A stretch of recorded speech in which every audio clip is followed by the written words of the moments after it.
That's one of the things, Finch, about your captaincy. People think that you did it for like half a year, didn't they? Don't they? I do. I genuinely do.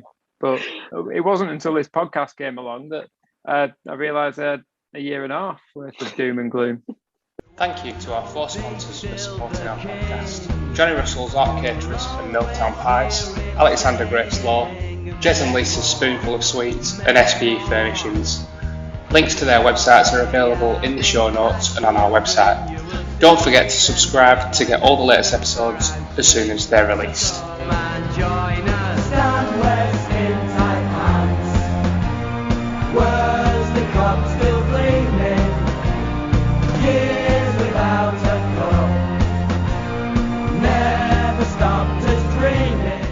Good evening, everybody, and welcome to the Housecast, the podcast from Lowerhouse Cricket Club, which it seems now each fortnight we pull together.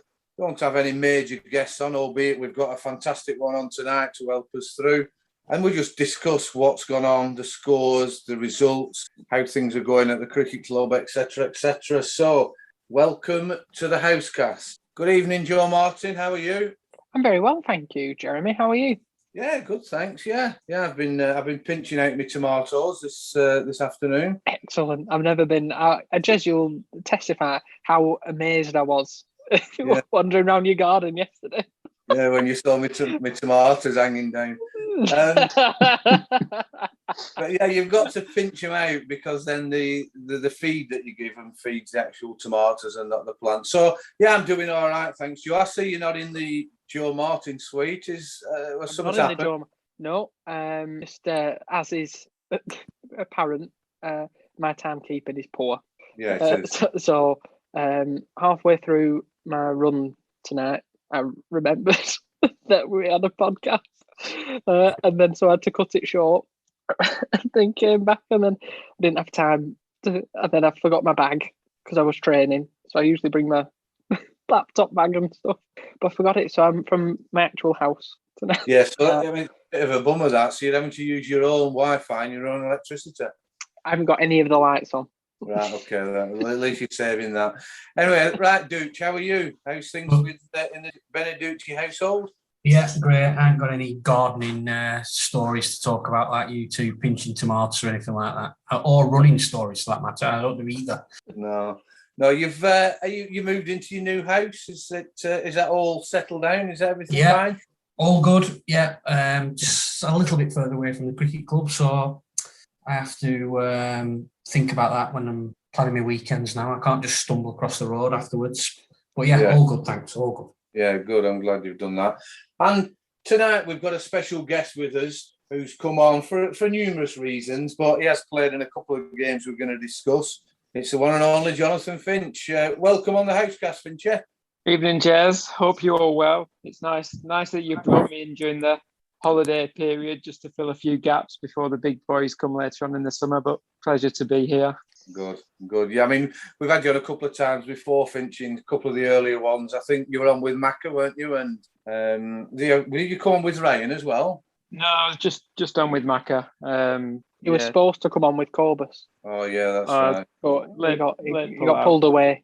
Similar to my cricketing career.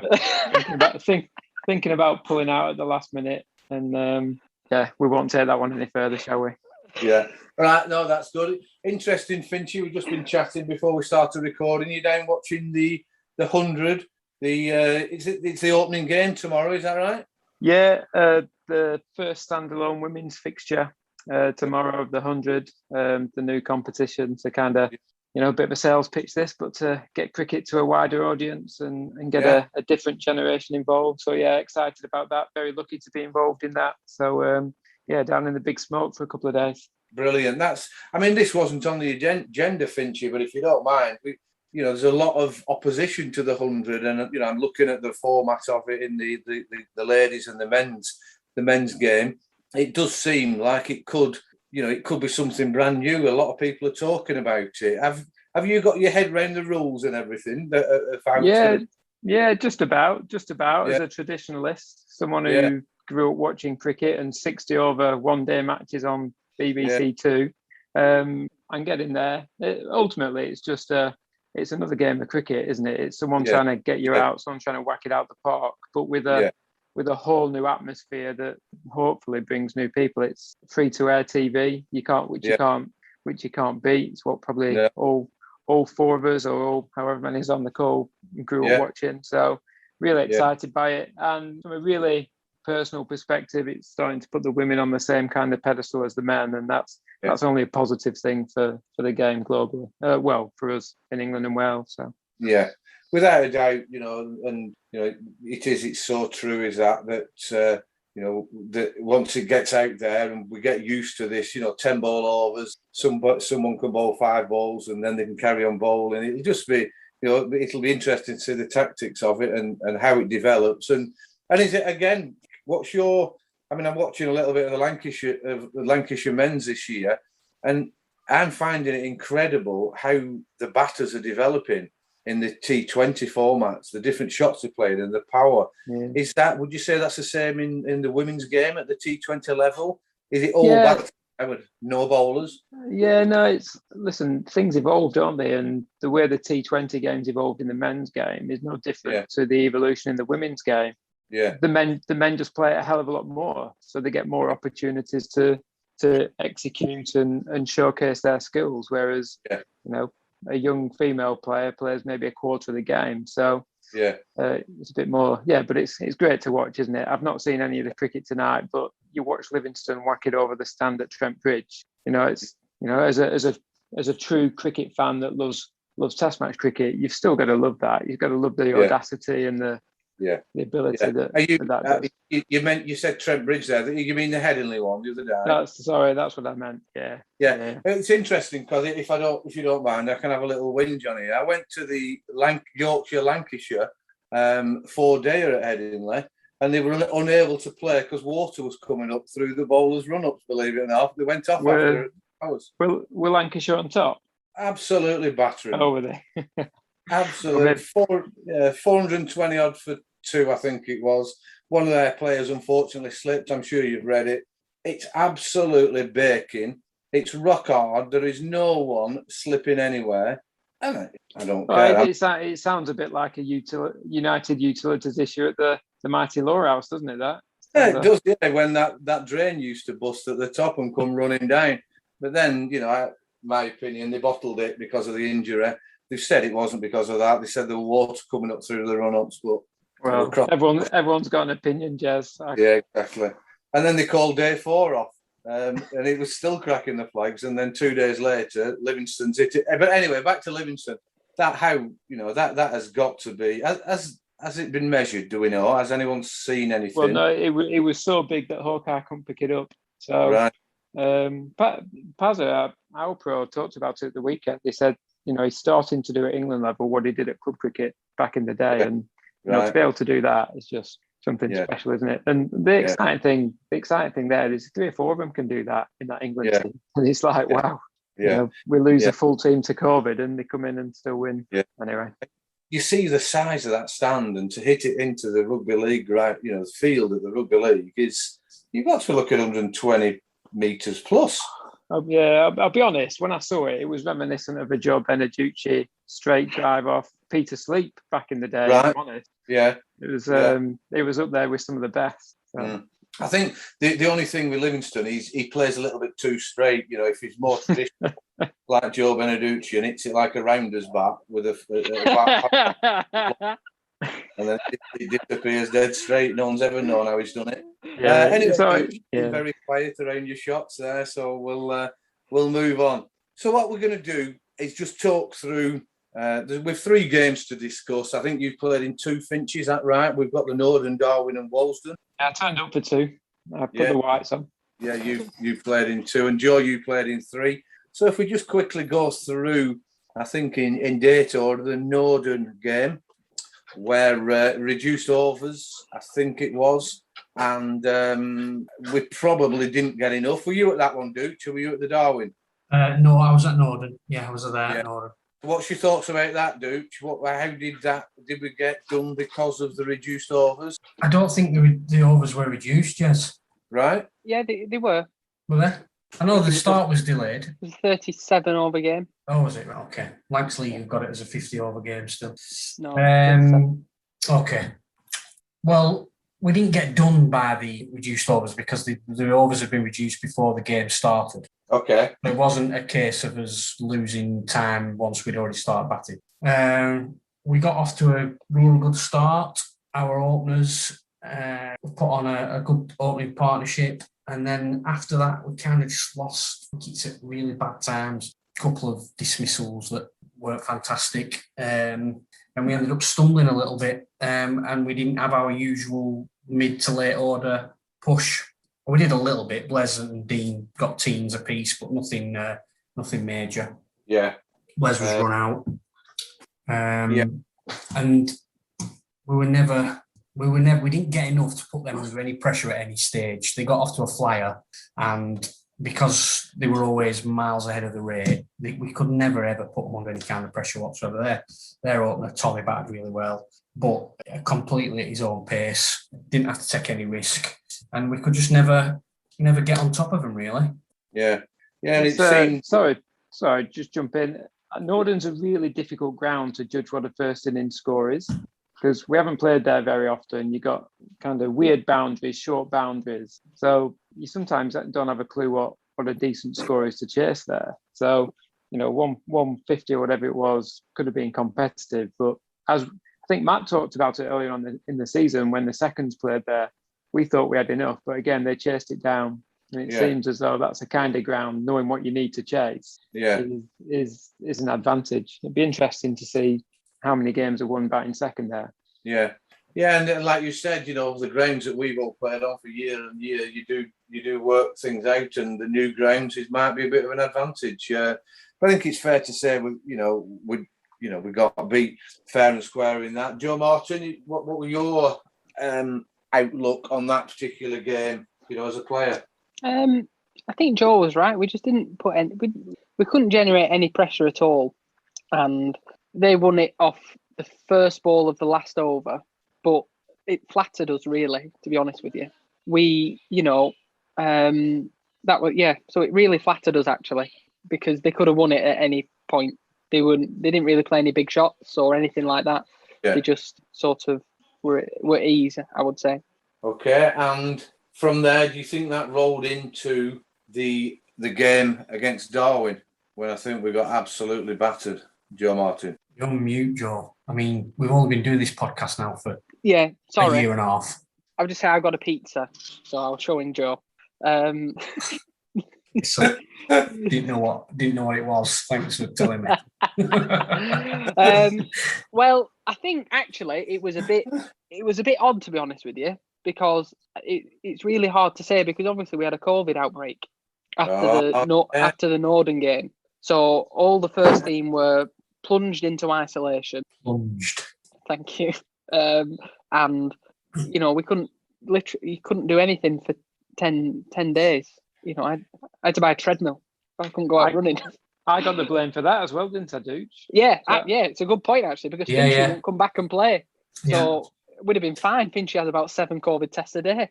So what's happened there? Can we name the player or not? Of course we can. This is not confidential. No. So the COVID culprit was Don Stewart. Right. Delta so he'd obviously been away at university or doing university-related activities, and came back and played his first game at Norden, first game back from university, and started feeling ropey during the game. Had a COVID test and was positive, so he caused the outbreak. Now, if Finch should have been available for that Saturday game at Norden, there's a possibility that Don wouldn't have played in the first team. So Finch's dodgy availability caused the whole outbreak in a roundabout way. Right. So Finch's fault again, poor Finch. It must definitely stem back to my captaincy in 2007. I'm sure we'll talk about that in a minute. Yeah, we'll come on to that. Yeah, so Dom, what you're saying, Dooch, is Dom has been at university. He's possibly not adhering to social distancing. with, whether it's males or females, and then he's come back and the whole first team has to isolate. Yeah, I don't know about the social distancing, Jez. I don't know.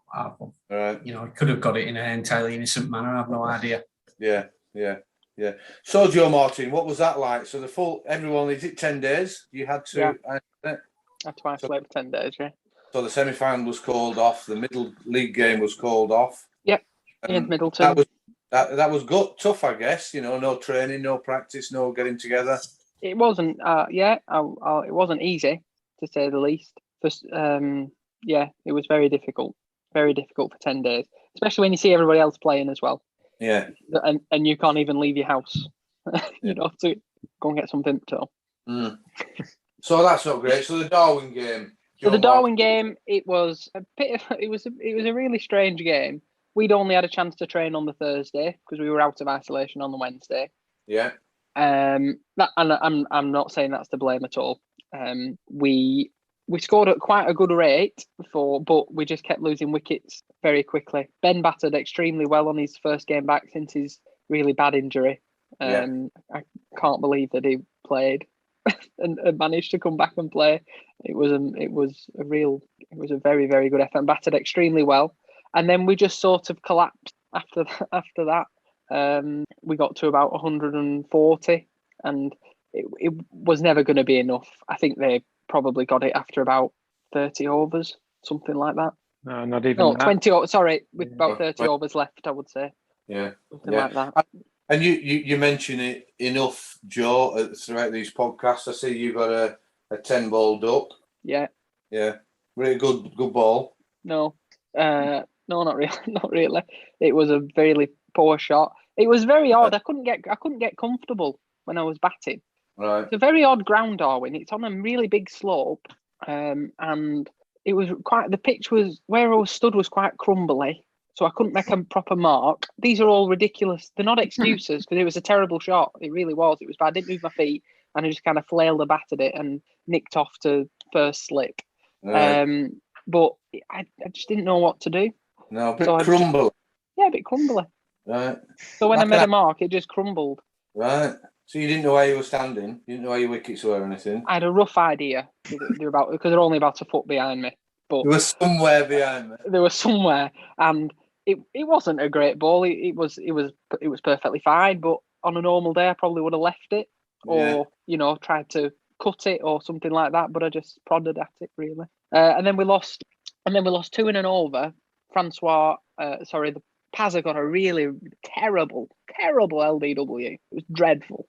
And then Francois got a leading edge to mid-wicket. So then you're already behind. Then you're behind the game a little bit there. Ben and Paddy had quite a good partnership as they were batting, and I think Finchy probably got about 10, something like that. If I was lucky. 8. 8. Not double figures. 8. Yeah. Sorry. And then from there we scraped to 140, and it was never going to be enough, really. No. Really. Well, I say it was never going to be enough. The next day. With loads to spare. Finchy, anything to add on that before we move on? No, not really. It's just one of those. It felt a slightly different feel around the group than when I last played against Clitheroe in the T20. I think you put that down to isolation. That group of players worked bloody hard during the week. Yeah. And you could tell that they just didn't have that sharpness there, to be honest. And it was interesting just coming back in. But exactly what Joe said. No one in the top 6 really went big with Ben, to be honest. So. Yeah. And it is, as much as people might think, they're only amateurs, it's not a big deal being away for 10 days. But the way the league is now and how tough it is, you put the effort in, you'll get the rewards. And if for whatever reason you can't get that practice together or that training together, it is difficult. So there we go. Is that, again, I'll throw it out there. We're 7th now in the league. The points are still quite tight. Do we think that's it for the season for the league? I don't know. Is it still up there? Is it available for us? Joe Martin? I think if we can get a run together, then there's always a chance. It just depends on how consistent we can be. Yeah. That's what I would say.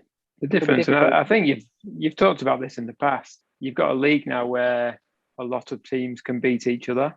Yeah. So yeah. if you put a consistent run together, you've then got the chance of some others slipping up. But yeah. Yeah, it's a big call, but like you said, I think we're still with 11-22. So there's 8 games to go. So, Gooch, what's your thoughts on that? Do you think we should write it off and just concentrate on the cup, or? I don't think we should write it off. I think, like Finchie says, we're in a league now where teams can slip up because they're playing against better opposition week in, week out.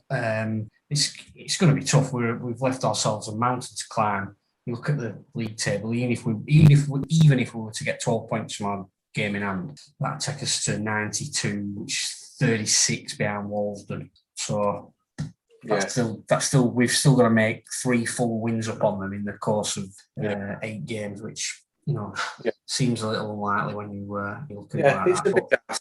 Yeah, it is. Well, let's hope last Sunday kickstarts things. So we've been a bit doom and gloom here. Let's get into the upbeat. Joe Martin, I want to tell us about Sunday. What's up, Joe? Sorry, I'm just eating a pizza. It was really hot. So, sorry, I'm very sorry. It was an excellent half of a game for us, I would say. Oh, sorry, Bill Gates has just emailed me. It was an excellent half of a game. Right. Is the best way I can describe it. People were saying, what a match. What a game. I said, well, half of it was, to be honest with you. Amazing. I've never played in a game like it. Never. All right, so let me just sum up. We were all out for 130 with 8 and a bit overs to go. Watching it from afar, it would appear that we'd blown it, or because it's a sunny day, the picture's great, and then when you see that we bowl them out for 87, I'm immediately thinking that it's a Lowerhouse pitch that's completely got too dry, and it's gone to 2 pace, and the ball is the wicket's crumbling, and the ball's keeping low. But I've spoke to a couple of people since, and that's not the case. Is that about right, Joe Martin? The wicket was adequate and played okay? I thought it was a pretty good wicket. I mean, I batted for probably 10 overs, something like that. And it obviously was early in the game, so later on it probably got a little bit slower, but I don't think it was certainly wasn't 130 players 90 wicket as the scorecard reads, I would say. You would have expected on a typical day for us to score 200 and them to probably get somewhere close. Yeah. I would say, but I don't really know anything about wickets. So when you look at, like Paddy Martin, 26 runs, 58 balls, Finchie 4 off 29, Dean 17 off 32. So as it turns out, they're valuable runs, really, because once you get to that 100, I'm not saying 130 is going to be a winning score, probably 8 times out of 10. But it's certainly a lot better than being 90 all out. What I will say, and I don't give him enough credit at all, is Paddy's innings was vital. Right. It was so important, and he batted really well as well. Yeah, he's batted so well, grafted, and he was scoring. He was scoring quite well until we started to lose wickets, but he hung around, kept picking up runs where he could, and batted extremely well. When everything was done at the end, I was very, very sorry. I was very, very proud of him. It was very good. It was very good innings. Played really well. Yeah, no, he's been there. He's put there's about 60 been put on, with Paddy being not out at the end. Finchie, how did you find that wicket? How did you find it to bat on? It was fine, to be honest. I mean, when I went in, we were under the cosh a little bit, and just to mirror what Joe said, really, Paddy was so calm and collected. It's probably the calmest I've ever seen or ever batted with him, to be honest. He was in control. He was itching to go. He was itching to go after them, but trying to take it as deep as you possibly could down to the last 10 overs kind of got us scraping up to 130, and Dean was going well, to be fair to him. When Dean, that partnership with Paddy and Dean is the one that got us to some element of respectability, to be honest. But the wicket itself was fine. I would argue that they're probably the 2 best bowling units in the league going at each other there, and maybe the scorecard does reflect that once you get on top, or each bowling attack got on top, you can see the pressure it builds. So I'd say it was more around the 2 bowling attacks and the pitch, to be honest. Yeah. And that's a good point. This one-day cricket now, whether it's 20 overs or 50 overs, it's all about the batters. It's all about, smashing it and being positive from the word go. But like you said there, Finch, two good bowling attacks who try to work the opposition out. So the feeling in the dressing room at half-time, how was that, Joe Martin? Well, I was in my dressing room. So I was sat with Paddy. It wasn't great, to be honest with you, because scoring 130 against Walsden, you'd typically think that they'd probably knock it off in about 14 overs. Yeah. They usually bat. And I don't know what Finchy sort of thought about it, but I was just sort of dying for us not to do what we did against Darwin the day before.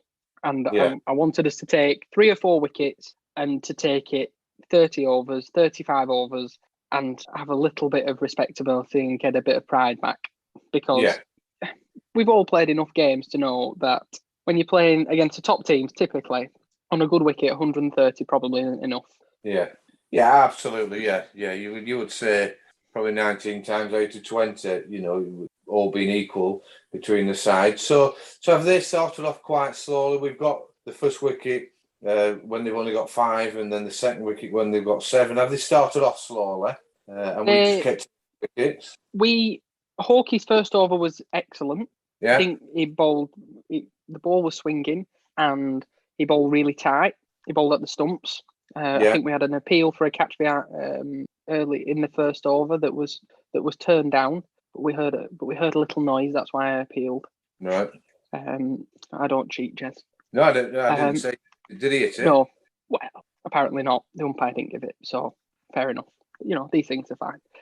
And then Francois, I think his first ball went for 4, and then the ball that got Gale out was quick.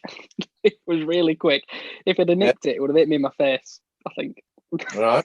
But it probably pitched on middle and off and took the top of off stump.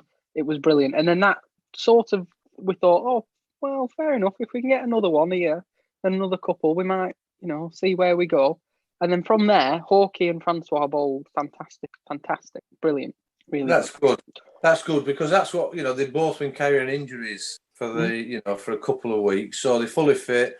They're firing on all cylinders, and that's what we need. After the 2, the COVID situation and then the 2 defeats. So that's fantastic that they're back up and running. So then we get the 3rd wicket and they've only got 18. The 4th wicket at 22. Were you comfortable then that the game was going to go to be a tight game, or could one innings have just changed it at any time, bearing in mind their pros coming in at 5? Well, if their pro battered the rest of the innings, they'd have won. Right. Would be my honest assessment of it. I think another 10 overs of him, to be fair, gets them to a point where they're confident, isn't it? Yeah. When you look at Gale and Guildford coming in that low down, they've scored big runs in the past. So yeah. So just talk us through that, Finch. He's 20 off 21 as their pro. He's come in and only got 18. Is he working it around well, or is he playing a little bit aggressively? I mean, it's only the second time I've played against Walsden, but in both times I've played, he's gone hard early doors. Yeah. So in the context of the game, he's gone relatively hard there, hasn't he? Run a ball pretty much. Yeah. And ultimately, that was his downfall, to be honest. He's hit one into the pocket on the leg side, taken Francois on for his second run, and that it's a direct hit from the boundary. All the odds are in their pros' favour, but one thing's for sure, he wouldn't be running as hard if it was one of the other batters that had hit it into the pocket for 2. So, that possibly that piece of fielding by Frankie possibly was the one that I think everyone then started to think, okay, keep doing what we're doing here, and we can grind a result out. Yeah, because like you said, he's got them up to 44 for 4, which is a recovery as such. But then he's out. It really is game on, and I'm sure you lot were all jubilant and jumping all over each other. It does buy you a couple of wickets as that sort of. What's your thoughts, Dooch, on that situation for leading up to their pro batting and how he seemed to be going until he was run out? Well, I think being a Lowerhouse man, you are always naturally a little pessimistic. Yeah. And even though they were 20 for 4 or whatever it were, I was always thinking, we sat with a couple of our learned supporters, ex-players, and we were all saying they will get a partnership at some stage. We're not going to keep taking a wicket every 5 runs. It never works out that way. So when Pro got to 20, he's starting to think we're going to have to get another wicket soon, or else it's going to start tipping in their favour again. But when we got him out, then we got another one and another one.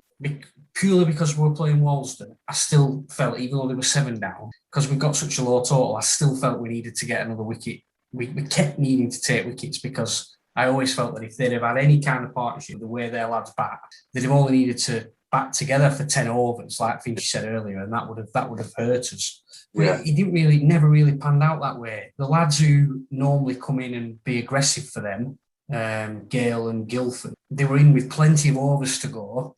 And I think that maybe got in their head a little bit. They tried to perhaps play the situation rather than play how they would normally play. If there'd only been, say, 10 or 15 overs left and they needed to get them 80 runs in 10 or 15 overs, I think that would have suited them a little better. Whereas the fact that they had 30 overs left, it probably got in their heads a little bit, and they were playing correctly rather than the way that they usually play, which by all accounts is a little bit more aggressive. Yeah, I know what you mean. It does, it has those effects on people.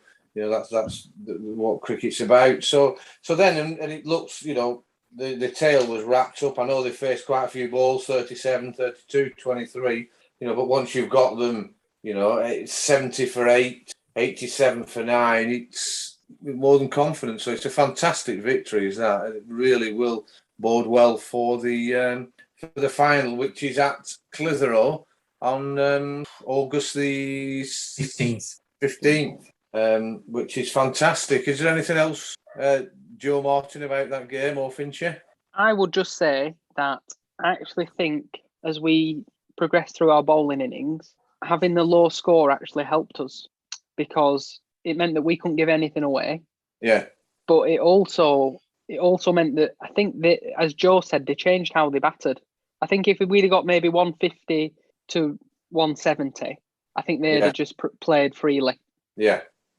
But because they were so close, they were just they weren't really. It wasn't a typical sort of Walsden innings that we were used to. These are all sort of hypotheticals, right? No, but you've got to give, like Hawke and Francois can be the most frustrating cricketers you've ever come across, because they're so talented. And they come up with so many different theories, all massively well intentioned for the betterment of Lowerhouse. But you've got to give them credit. That first 18 over spell that them two bowled, and were bowling as well at the back end as they were at the beginning. That's as good an opening spell I've seen for a long time. And I take my hat off to them, really, because they got us into a position where we could squeeze and tighten things up. So it's not often I give praise to them too, but I think it's fair that they deserve it from the weekend. Yeah. No, it was amazing, Jez. Yeah, that's good. Amazing. No, that's brilliant. They'll do both a world of good as well. It really would, coming back from injuries. Certainly Hawke, his confidence has been a little bit low. He gets frustrated more with himself or other things that went on. So I think it's fair to say Walsden would have been sick as chips, would they, at the end of that? They wouldn't have been particularly happy. I mean, they never seem a very happy, go lightly bunch of lads anyway. So how did they take that defeat? You know what, Jez? I thought they were a top draw at the end. Really? Yeah, I have to take my hat off. The way they were at the end, they stuck around, got stuck in, talked quite a bit about the game, really, and the league and whatnot. And and I haven't played against them, so you hear all these things from different. Yeah. And they play the game in their own way. They play it tough, and that's the way they've been successful. But the way they were at the end, you got to doff your hat, I suppose, and say fair enough. Good on you. Yeah, totally fine. Yeah, they play on the edge a lot. The way that they potentially try to intimidate is on the edge a lot. From watching from the side, it is frustrating to see Point running in for each LBW and screaming in the batter's face. It's not what we're used to. We're hardly angels sometimes, are we? Though, let's be honest. I agree. So that's a great victory. Dooch, anything you want to add other than talking about the final? Oh, it was great. It was great to watch. Great afternoon. Good. Obviously, the first half wasn't so enjoyable, but from the minute the second half started, it was a brilliant afternoon to watch cricket. Enjoyable. Not always the greatest watcher, but it was great. Great afternoon Sunday. Brilliant. Good. And it's worth mentioning now that Frank and other people at the committee at the club are already on with sorting out transport to the Clitheroe game, to the final on the 15th. So please have a look on the website, have a look on the Twitter accounts for any notifications if you want to get travel over to watch in at Clitheroe for the final. So I've just had a look on the website, Finch. You got 500 runs. You passed 500 runs in Lancashire League Worsley Cup games at that weekend when you got 4. Is that right? Wow. Yeah. Okay, that's something to hang my hat on for the rest of time, isn't it? Yeah. It's good. And you're very close to getting 5,000 league runs, I'm led to believe. Are you aware of that? Is that right? Is that for Lowerhouse? For Lowerhouse? I'm not sure. We'll have to speak. They only count for Lowerhouse anyway. I think I've actually got 5,000 if you include the Nelson ones, but you have not for Lowerhouse. 30 off for Lowerhouse. Oh, 38. Okay, well that'll be another 20 innings or so. So I'll have to stick around a bit longer. You get stuck in, Finch. I'm with you. There's some big scores left in your cup. I hope so. It was your 250th game for Lowerhouse league game. Was it? Wow. Yep. Okay. Which there you go. Incredible feat. Very impressive. Imagine if I was as committed as you, Joe. I'd be up to 500 by now, wouldn't I? You've got other things going on. So, Finch, let's. We've discussed through the games. We've got, hopefully people enjoy understanding what went on from the players' side, from Duchess as a spectator, and Finchy coming in and giving us his insight, which is fantastic. Finchy, we've had you on a few times before. You've mentioned yourself there about previously playing at Nelson. We've had a couple of tweets in. One's anonymous. One is from an individual I don't really want to mention, and they're talking about your transferring from Nelson to Lowerhouse and what went on at that time. Will you just talk us through I remember playing against you at Nelson. You were obviously a really, really young lad, lots of ability, a little bit cocky, I would say, but that some people might call it confidence.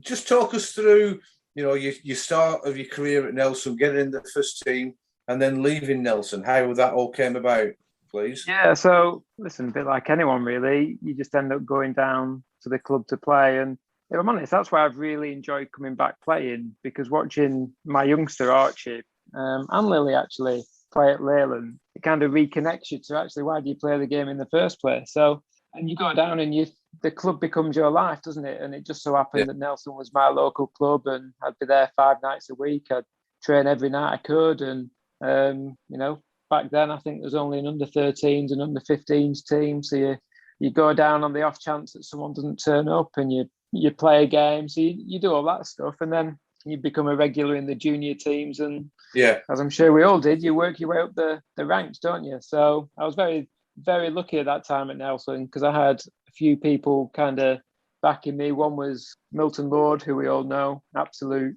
legend. He looked after me through the thirds and the second team. And then Duncan Spencer, who obviously played at Burnley and then moved to Nelson as captain. He gave me my debut really when I think I made my debut when Roger Harper was pro. So I was very lucky to be in a really strong dressing room there for a period of time. And I think my first year we won the league. I contributed very little other than a 16 not out in my first game against Accrington, I think. And then spent a few seasons probably in and out of the first team, not really setting any fires going, but really lucky and really enjoyed it at Nelson. So how many seasons were you in the first team there? What pros were you playing with around that time? So what pros? So I remember Alan Dawson. So I think Alan Dawson kind of came to Nelson after his stint at East Lancs. Again, really lucky. I wasn't playing in the first team, but he spent a lot of time with me in the senior nets. Actually, an underrated cricketer, I thought. He was probably one of those seamers who was just, he bowled a pro's length rather than an amateur's length. So would bowl a lot of overs for not very many and keep missing the bat. Someone like him. And then I think we had Roger after that for 2 years, and that was just a different gravy. That was watching a different player altogether. So, you know, a big 6 foot odd off spin bowler who I genuinely don't think spun it a great deal over that 2 year period, but his reputation went before him after however many years at Bacup. And, you know, it was that year. Do you remember that year where we played time cricket? Yeah.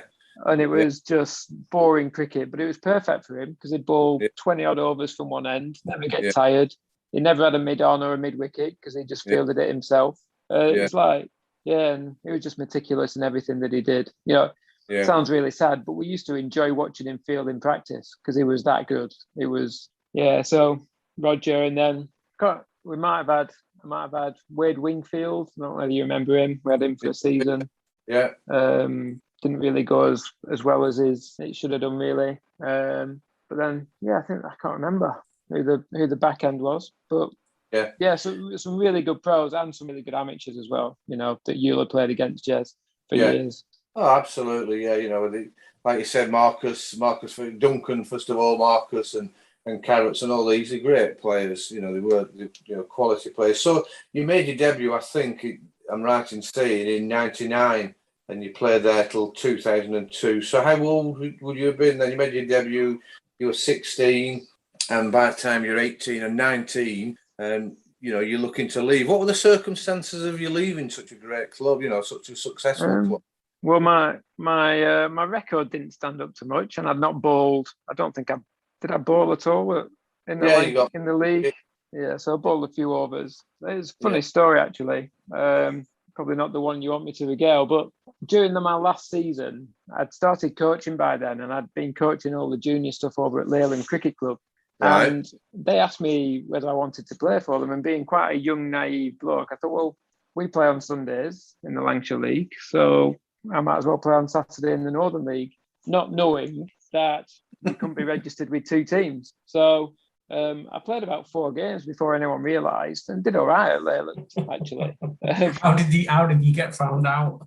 I think I might have scored a 50, and I was totally naive. I didn't realise I was doing anything wrong. So then, obviously, it all kicks off. It's like, well, you can't do that. So the league banned me from playing first team cricket. So I ended up playing second team for the rest of the year, as long as I didn't play for Leyland. And to be fair, Milton sorted that one out for me, because I could quite easily have been banned from both leagues. And as I said, it was totally naive. I just wanted to play as much cricket as I could. But I remember my first game back in the seconds was against Lowerhouse, and Stan was playing. So Stan turned up. He was absolutely hammered. He stunk of beer.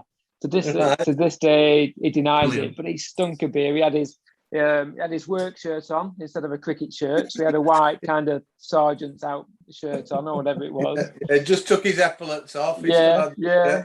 And obviously my dad knew him, and my dad went, "Oh, Stan's a good player. He's a great player. I've known him in the police, played for Lancashire Police. He's done all this." I'm like, "Oh, blimey, here we go." Anyway, he couldn't stand up straight, could he? Missed a straight one and then walked off for single figures. But Ben Eat was playing that game, and I got 80 odd, and Ben dropped me on about 20, I think. So that's my first kind of encounter with Lowerhouse. So it got to the end of that season.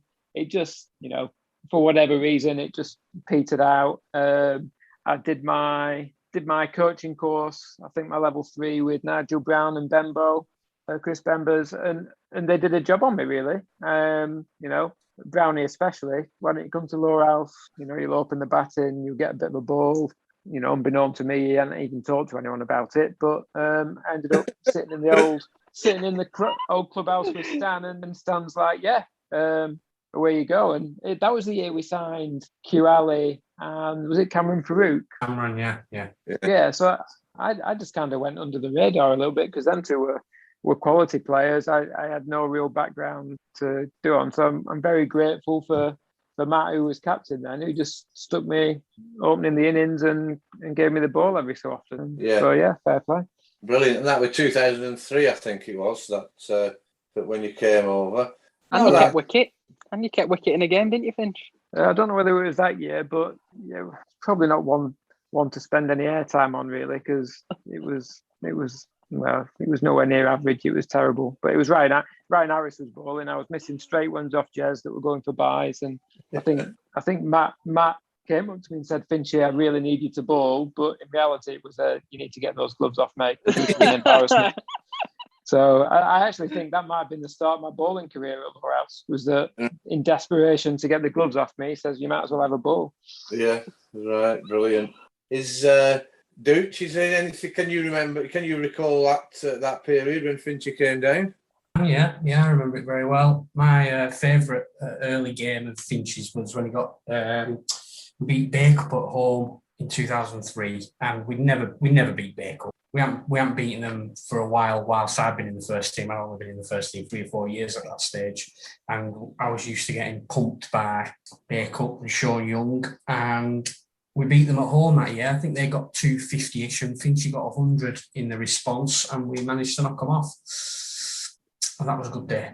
It was a good day, but I think you had to come in and finish it off, didn't I? I think I caffled at the last hurdle, but but you came in and you got 100. You did get 100, and I think 103 or something like that. So you did the donkey work for sure.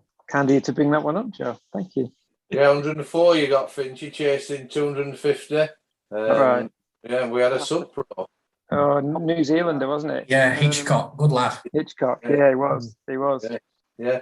No, that's good to hear, Finchie. And it's obviously you are a proper Lowerhouse, so you've been down there all the years, and you've contributed so much. You've won the medals, you've won the supporters love you to bits, etc. Let's just move on, because there's been quite a bit of controversy on some of the older podcasts that we've had here about the ex-players and some of the current players singing your praises, etc. Apart from when it comes to the captaincy, which people don't realise. It seems like you're only captain for 2 or 3 games, but you're officially the captain for 1.5 years. How do you see that period went for you and for the club? Yeah. I mean, I'll get into it properly in a minute, but it was always something I wanted to do. I was very proud for the captain because, we'd had Matt, Joe had kind of, I don't know how many you actually ended up 2 years. Yeah, he did 2 years. I think I was Joe's VC for both of those. And, you take a lot of pride in doing that. And I was honoured. If I'm being truly honest, I probably felt a little bit like David Moyes. I think Joe realised that the team was on a bit of a downward spiral. So he jumped a little bit before he was probably going to be pushed. But I look back. Listen, what would I have been there? 23. So I was still young. Stupidly got married that year as well. So there was a lot going on. It just wasn't very good. Let's be honest. Although the results after my tenure didn't improve too much for a couple of years, but if I could have 1.5 years back and do it differently, 15 years on, I'm never going to get the opportunity again. But you would do it a hell of a lot differently, and you'd do it and you'd concentrate more on the people that you've got rather than what people are doing with bat and ball in hand, really. So listen, I loved it. I was proud to do it. It wasn't, it's possibly a little bit too early for me, but I just wasn't very good for 1.5 years, and you just got to hold your hand up sometimes, haven't you?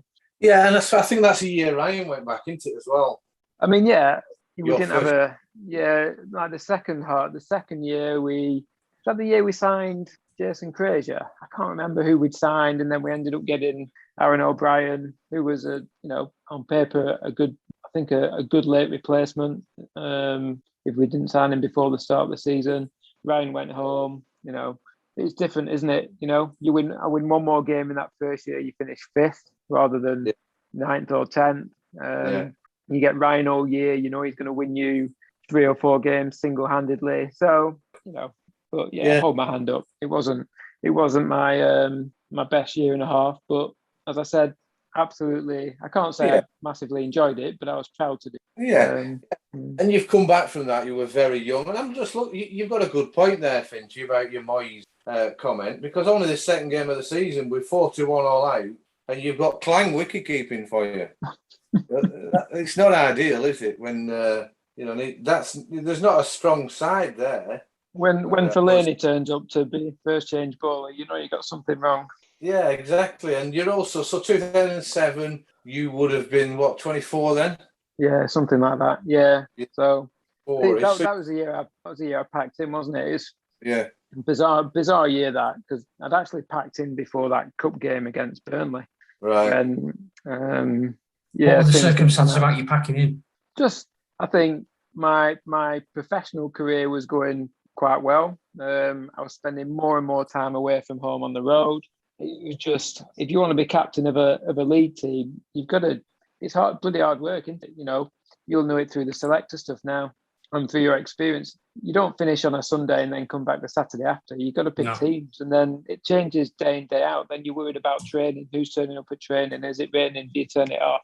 Do you call it off? And you've got all those things. And if you're not committed to it, it's not fair on you, and it's not fair on the club, is it? And, if the results would have been going slightly better, would I carried on? Who knows? But it is one of those things. It turned out that me giving up meant we probably had one of the best captains for the next however many years that I've played under. So, big pat on the back for me of making the decision for the betterment of Lowerhouse Cricket Club rather than for my own ego. So it was the exact opposite, Jez, of him not deciding to play against Norden.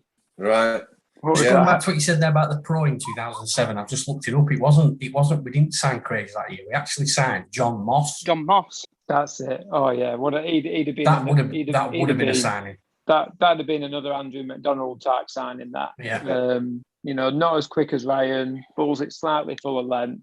In fact, I forgot about him. I mean, what a state career he had, and what a good player he would have been. So, and then something happened and the league. Nigel reported it on the website on the 17th of April, saying he's not coming.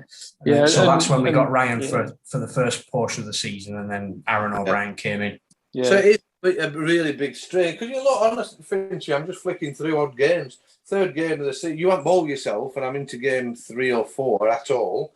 Which thing? What happens with captains? But the third game of the season, you and Ryan put 257 on for the first wicket. Yeah. Oh, was that year? Was that 2007? Yeah. Okay. Yeah. I mean, so what a strange. It was just bizarre. It was a little bit bizarre that it came out of nowhere. I think it was one of those where had Ryan opened the batting before that? No, not a great deal. No, I don't think he had. And we just had a chat and just said, listen, there's no what we're going to do, and we knew we were playing against Harwood. That's right. I'll be honest, he bowled 3 or 4 overs of genuine pace and then just settled into military medium, because he'd played for us the year before, or a couple of years before. Burnley, Yeah, and it's just one of those, everything happened and everything, went to plan, didn't it? But I mean, watching Ryan in full flow was scary, because you stand at the non-strikers and it could go anywhere. A yard outside off stuff, working it through square leg on one leg, and you just think, wow, they play a different game, don't they? I genuinely didn't realise that was that year, actually. I thought it was a little bit earlier than that. So. Yeah, I mean, you start flicking through it. It wasn't an extraordinary year, but as you've said, you got shafted by Dooch, and you did the club a favour by getting Charlie in. So I'll cling on to that. I'll cling on to both those, but I think we both know that isn't true. But I'll cling on to it. Oh, brilliant. No, I really appreciate you going through that for us, Finchy, and it might ease a few people's questions as they keep quizzing us. So I've not a great deal else to go through on here. Joe Martin, anything you want to bring up before we close it? I don't think so. No? Just we need to do a proper one with Finch in the winter. Yeah, without a doubt. I mean, it would be good. I was going to start it now, to talk about your professional career, Finchy, but I do think a special episode for that around the women's game and how that's developed. And your role in it, if you're happy enough to come in and do that with us in the winter, that'd be fantastic, John. Of course I am, yeah. We can talk about that all day long. Yeah, that'd be. I was a bit better at that than I was at captaincy. So. Yeah, well, you must be. We're seeing you on telly often when the girls are doing the business and winning. Dooch, anything you want to add before we finish? Nope. No, you're all happy with that. We're just looking. England needs 6 runs off 7 balls to beat Pakistan at Old Trafford. Oops. What are they chasing down? What did they end up chasing? Don't like Livingston. He's brain dead.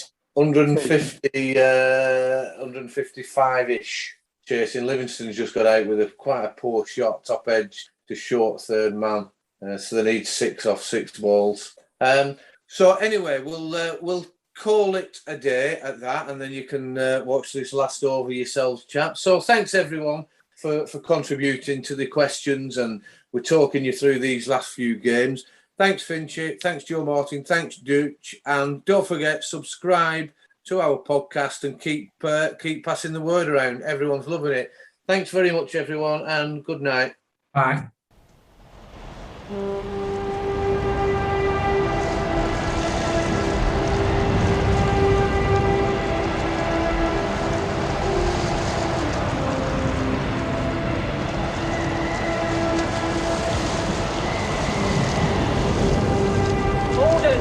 Order! Send more house to save the house!